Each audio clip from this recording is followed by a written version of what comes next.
In this video, I will show you how to remove add-ins in PowerPoint.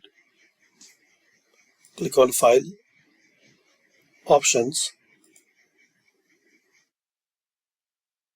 Now click on Add-ins.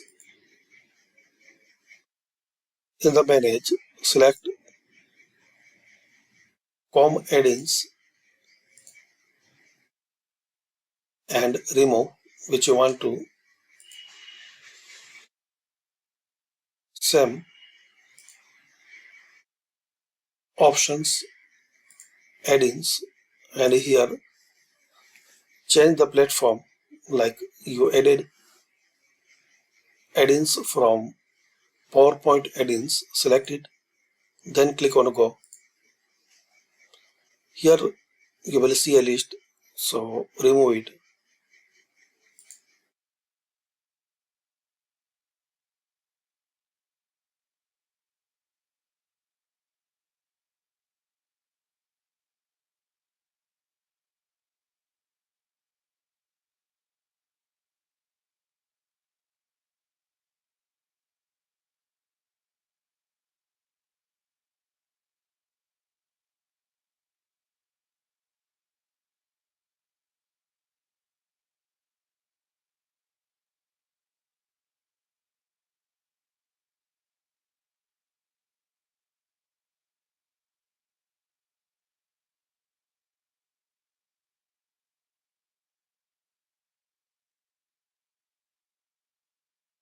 So thanks for watching.